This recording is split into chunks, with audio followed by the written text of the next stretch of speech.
નમસ્કાર દર્શક મિત્રો, મંતવ્ય ન્યૂઝમાં આપ સૌનું સ્વાગત છે। ન્યૂઝ લાઈવ સાથે હું છું બંસરી શાહ। સમાચારોની શરૂઆત કરીએ એક મહત્વના સમાચારોથી। તો ડોક્ટરો હડતાલ પર ઉતર્યા છે। અમદાવાદ જીસીએસ હોસ્પિટલમાં રેસિડેન્ટ તબીબોની હડતાલ પડી છે। એક બાજુ કોરોનાનું સંક્રમણ વધતું જાય છે ત્યારે બીજી બાજુ હડતાલ પણ પાડવામાં આવી છે। ફી ઘટાડાને લઈને અને કોવિડ ડ્યુટીના ભથ્થાને આપવા માટે આ હડતાલ પાડવામાં આવી છે। જીસીએસ હોસ્પિટલમાં 70 જેટલા ડોક્ટર્સ હડતાલ પર ઉતર્યા છે। રેસિડેન્ટ ડોક્ટર હડતાલ પર ઉતર્યા છે। અચોક્કસ મુદતના કારણે આ હડતાલ પાડવામાં આવી છે। તો જીસીએસ હોસ્પિટલમાં રેસિડેન્ટ તબીબોની હડતાલ। એક બાજુ કોરોનાનું સંક્રમણ દિવસે ને દિવસે વધતું જાય છે અને બીજી બાજુ આ ડોક્ટર્સની હડતાલ પાડવામાં આવી છે ત્યારે આ દર્દીઓનું શું થશે તે પણ એક પ્રશ્ન થઈ રહ્યો છે।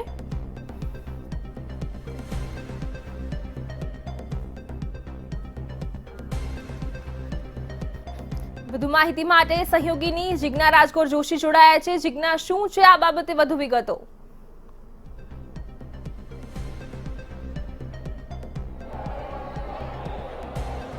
જો બંસરી રેસિડેન્ટ ડોક્ટર્સ હડતાળ પર ઉતર્યા છે। સૌથી મોટો મુદ્દો અત્યારે કોરોનાની આ મહામારી આવા સમયે જ્યારે હોસ્પિટલ્સ ઉભરાઈ રહી છે ત્યારે આ જે ડોક્ટર છે, રેસિડેન્ટ ડોક્ટર્સ છે, તેમને આ ફરજ પાડવામાં આવી છે કે આ કોવિડ-19ની મહામારીમાં તેઓ આગળ આવે અને કામગીરીમાં જોતરાય। પણ તેની વચ્ચે જે સૌથી મોટી સમસ્યા છે, એક તો એમની જે તોતિંગ ફી હોય છે એમાં ઘટાડાની માંગ સાથે રેસિડેન્ટ ડોક્ટર્સ જે છે તે હડતાળ પર ઉતર્યા છે અને સાથે કોવિડ-19નું જે ભથ્થું છે તે પણ તેમને આપવામાં નથી આવ્યું। અત્યારે મારી સાથે કેટલાક ડોક્ટર્સ છે પણ અત્યારે જે મેનેજમેન્ટ સાથે ચર્ચા ચાલી રહી છે એટલા માટે હું અંદર લઈ જવા માંગીશ તમને હોસ્પિટલની અંદર કે કઈ પ્રકારની અહીંયા કેટલાક ડોક્ટર્સ પહેલા એમની સાથે વાતચીત કરી લઈએ। શું સમસ્યા અને કેમ હડતાળ પર ઉતર્યા છો? એકચ્યુઅલી અમે છેલ્લા 7 મહિનાથી એપ્રિલ મહિનાથી કોવિડની ડ્યુટી કરી રહ્યા છે। આ પેન્ડેમિકની અંદર કોવિડની ડ્યુટી કરવા માટે અમે તૈયાર તો છીએ, બટ અમને જે એએમસી દ્વારા કે સરકાર દ્વારા જે કમ્પેન્સેશન આપવામાં આવે એ આપવામાં આવ્યું નથી હજી સુધી। અને સતત અમારે અહીંયા doctor, nursing staff, hospital equipments અને એના પ્રમાણમાં જે છે એ સુવિધા કરતાં વધુ પ્રમાણમાં પેશન્ટ છે અને સાથે સાથે નોન કોવિડ પાર્ટમાં બી બધા ડિપાર્ટમેન્ટમાં સર્જરી, ગાયનેક, પીડિયાટ્રિક, મેડિસિન, બધા ઓર્થોપેડિક બધા ડિપાર્ટમેન્ટની અંદર પેશન્ટ ખૂબ પ્રમાણમાં છે। તો કોવિડ ડ્યુટી સાથે નોન કોવિડ ડ્યુટીની અંદર ડૉક્ટર જાય તો વેરી એક્ઝોસ્ટેડ અને સાથે સાથે કોવિડના દર્દીઓ બી વધી રહ્યા છે। કોવિડના દર્દીઓ અહીંયા હોસ્પિટલ મેનેજમેન્ટ વધારી રહી છે અને બીજી હોસ્પિટલ કરતાં અહીંયા દર્દી વધારે છે, ધારો કે વીએસ છે, સિવિલ છે, એ બધી હોસ્પિટલમાં રેસિડેન્ટની સંખ્યા પણ વધારે છે। અહીંયા અમારે લિમિટેડ રેસિડેન્ટ છે દરેક ડિપાર્ટમેન્ટમાં, તો બંને બાજુ દર્દીઓ વધારે છે અને તો બી હજી કોવિડના દર્દીઓ હોસ્પિટલ વધારી રહી છે અને સાથે સાથે કંઈ કમ્પેન્સેશન પણ નથી। તમને જે એએમસી તરફથી ભથ્થું ચૂકવવામાં આવતું હોય છે એ મળ્યું છે ખરું ડોક્ટર્સને? નથી મળ્યું એટલે મતલબ 5 દિવસ પહેલા અપૂરતા પ્રમાણમાં મળ્યું છે। એટલે કેટલું જે ભથ્થું હતું લગભગ 20,000 થી ઉપર કંઈક રકમ આપવામાં આવતી હોય છે, કેટલી રકમ આવે છે ખાતામાં? અને એવરેજ 10,000 એક જ વારના આયા છે હજી સુધી।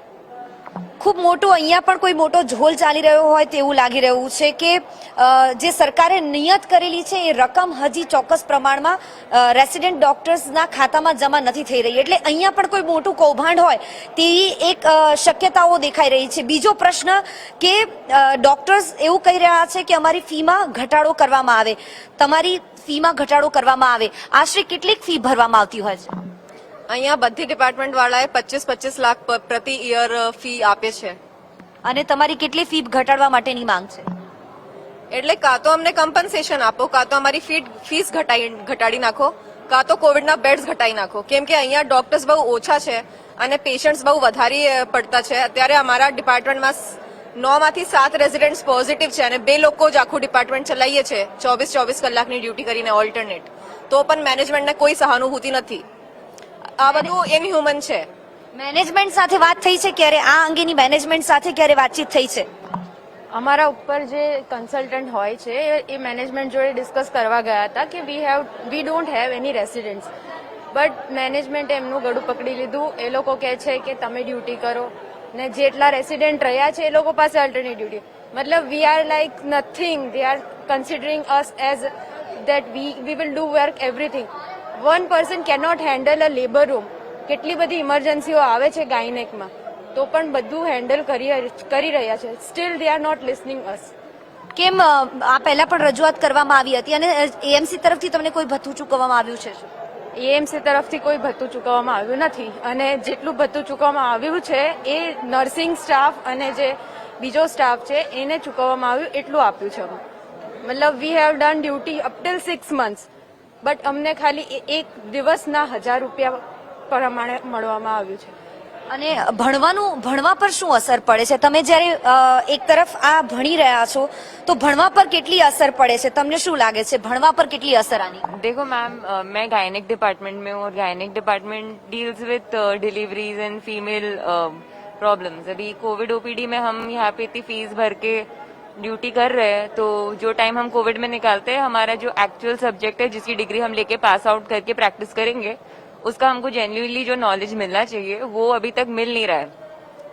एंड साथ में हम चाहते हैं कि एटलीस्ट अभी कोविड है, पैंडेमिक है, तो कॉम्पनसेशन एटलीस्ट हमें दे कि हम जितनी फीस भर रहे हैं वो आइदर कम कर दे, या तो reduction in fees, otherwise compensation, नहीं तो फिर इक्वली बैलेंस आउट કરીએ. જેને દેશનું ભવિષ્ય કહેવામાં આવે છે, જેને પૃથ્વી પરનો ભગવાન કહેવામાં આવે છે, આમ તો સરકાર ખૂબ મોટા ખર્ચા કરે છે અને કોવિડમાં આ મહામારીમાં જે ડોક્ટર્સ પોતાની ફરજ અદા કરશે તેમને એક સ્પેશિયલ ભથ્થું આપવામાં નક્કી કરવામાં આવ્યું હતું, પણ એએમસી તરફથી એમને જે પૂરતા પ્રમાણમાં ચૂકવવું જોઈએ એ નથી ચૂકવાયું. કેટલાક ડોક્ટર્સને એ ભથ્થું મળ્યું છે તો કેટલાકને નથી મળ્યું અને કેટલાકને ઓછું મળ્યું છે. આ એક સૌથી મોટી સમસ્યા. તેની સાથે સાથે એક તો તોતિંગ ફી ભરો, જીવના જોખમે અહીંયા કામ કરો. તમે જે કોર્સ લીધો છે એ કોર્સમાં પણ તમે ભણી નહીં શકો કારણ કે કોવિડની એક્સ્ટ્રા ડ્યુટી તમારે કરવાની છે. ભણતર પર કેટલી અસર પડે છે? તમને શું લાગે છે? હા, ભણતર ઉપર તો લોકોની એકચ્યુઅલી બહુ અસર પડે છે. જે લોકો સર્જરી એટલે મતલબ નોન મેડિસિન વાળા કોઈ બી છે એ લોકોને બહુ તકલીફ પડે છે આમાં, કેમ કે એ લોકો ના તો સર્જરી મળે છે, ઓપ્થેલ છે, પછી સર્જરી છે, ગાયનેક વાળા છે, દરેકને આમાં ભોગવવાનું થાય જ છે. પ્લસમાં 60 થી 70% વચ્ચે કોઈ એક જ ડોક્ટર હોય છે જે મેનેજ કરવું બહુ મુશ્કેલ છે અને વસ્તુઓ બી હોતી નથી. નોર્મલી ઇસીજી મશીનનો બી પ્રોબ્લેમ હોય છે. ડોક્ટર્સ અત્યારે મેનેજમેન્ટ હાઈના નારા લગાવી રહ્યા છે કારણ કે મેનેજમેન્ટ સાથે વાત કરવામાં આવી હતી, તેમ છતાંય એમની કોઈ પણ માંગણીને પૂરી કરવામાં નથી આવી તેવું લાગી રહ્યું છે. આપણે બીજા કેટલાક લોકોને મળવાનો પ્રયત્ન કરીશું. આવો અહીંયા જઈએ અંદર, એમની વાતચીત ખાસ જે ચાલી હતી તે અંગે પૂછીએ.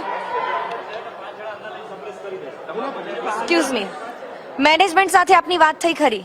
મેનેજમેન્ટ સાથે આપની વાત થઈ? મેનેજમેન્ટ સાથે વાત કરી ખરી? વાત કરી. તો હજી પણ અમને આ બધી વાતો પછી પણ અમારો જો મુખ્ય મુદ્દો જે છે કે અમે ફીસ ભરીને ભણીએ છીએ, બરાબર છે, અને એના માટે દાખલા તરીકે સર્જિકલ બ્રાન્ચમાં જે લોકો છે, જે લોકોએ એ લોકોની બ્રાન્ચનું છોડીને બીજી બ્રાન્ચમાં કામ કરવું પડે છે, બરાબર છે. ગવર્મેન્ટમાં વસ્તુ અલગ છે, અમે લોકો ફીસ ભરીએ છીએ, બરાબર છે. એક તો એ ફીસ ભરીને ભણવા છતાં એમને એમની બ્રાન્ચનું શીખવા નથી મળતું, બરાબર છે. ઉપરથી આ કામ કરે છે, બરાબર, જે એ અલ્ટિમેટલી અમે લોકો ગવર્મેન્ટ માટે અત્યારે કામ કરી રહ્યા છે. તો અમારી રિક્વેસ્ટ એ જ છે કે ગવર્મેન્ટ આ વસ્તુ માટે વિચારે, બરાબર, કે એ લોકોની બ્રાન્ચનું ભણવા નથી મળતું. તો અને બીજું કે આર્થિક રીતે અત્યારે બધા જ સંક્રમણ અનુભવે છે, તો એના માટે પણ એ લોકોએ અમારી જે ફીસ જે ઓલમોસ્ટ 25 lakhs to 40 lakhs પર યર હોય છે. આટલી મોટી ફી આપ્યા પછી પણ તમે જે કોર્સનું ભણવા માંગો છો અથવા તો જે પ્રેક્ટિકલ કરવા માંગો છો એ નથી કરવા માંગતો. એ જ અમારો મુદ્દો છે. કરીએ, જો પેન્ડેમિક છે એઝ અ ડોક્ટર આપણે કરવું જ પડશે, બરાબર. ગવર્મેન્ટ કરાવે છે, અમે કરીએ છીએ, પણ એના માટે હવે જે ઓછી કરે. તમને જે ભથ્થું ચૂકવવામાં આવે છે, સરકારે એવું નક્કી કર્યું છે કે લગભગ 20,000 થી ઉપરની કઈ રકમ હતી એએમસી એ ચૂકવવાની રહે છે. તમારા સુધી પહોંચી છે ખરી? બધા ડોક્ટર્સ સુધી પહોંચી છે ખરી? ના, હજી હમણાં 10,000 આવ્યા છે, 10 થી 15,000 જેવા, પણ એ બી એ ખાલી એક અમને મનાવવા માટેની બાબત હતી જે અમે બહુ વિરોધો કર્યા, એના પછીની વાત છે. પણ અમારો મેઇન મુદ્દો એ છે કે અમે આટલા જે ગવર્મેન્ટ કોલેજો વાળા છે એ લોકોને તો ચલો કે ગવર્મેન્ટની અંડર એડમિશન લીધું છે તો પેન્ડેમિક છે તો કરે, અહીંયા પ્રાઇવેટ ઇન્સ્ટિટ્યૂટ છે, અહીંયા અમે 1 કરોડ રૂપિયા જેવી બધાની ફીસ હોય છે 3 વર્ષના કોર્સની, એ કોર્સનું એને ભણવા નથી મળતું ને આ સાઈડ ડ્યુટી કરવી પડે છે. તો એની સામે કંઈક કમ્પેન્સેશન તરીકે એ લોકો અમે કરવાની ના નથી પાડતા, કોવિડ કરવું જ પડશે, કારણ કે પેન્ડેમિક છે, બધા આટલા બીમાર પડશે તો એક સાથે ડોક્ટર્સની જરૂર પડશે જ, એમાં અમે ના નથી પાડતા, પણ એની સામે કમ્પેન્સેશન તરીકે અમારે જે ફીસ જે અમારી આટલી બધી છે એમાં અમને ડિસ્કાઉન્ટ મળે એના માટેની વાત છે. પણ ફી તમારી જ્યારે વાત થઈ મેનેજમેન્ટ સાથે, અહીંયા તમે ચર્ચા કરી રહ્યા હતા, શું કહી રહ્યા છે તેઓ, અને લાગે છે કે વાતથી દબાવવાની પ્રયત્ન થઈ રહ્યો છે મેનેજમેન્ટ તરફથી? મેનેજમેન્ટ દબાવવાની કોશિશ તો નથી કરી રહી, પણ ફી માટે તો એમણે કીધું છે કે અમારા હાથમાં નથી. બરાબર છે, તો હવે અમારે તો મેનેજમેન્ટ જોડે જ વાત કરવી પડશે. બરાબર છે. હવે બીજો મુદ્દો અમારો એ છે કે અમારી ઇન્સ્ટિટ્યૂટ એક નાની, we are just infant stage. બરાબર છે. મારો પોતાના બેચની વાત કરું તો હજી સેકન્ડ બેચ છે. બરાબર છે. અમારે મેન પાવર, ઇક્વિપમેન્ટ બધું જ ઓછું છે, તે છતાં પણ ખબર નહીં કઈ રીતે અહીંયા પેશન્ટો વધતા જ જાય છે. બરાબર. જી જીજ્ઞા, આભાર સમગ્ર માહિતી બદલ.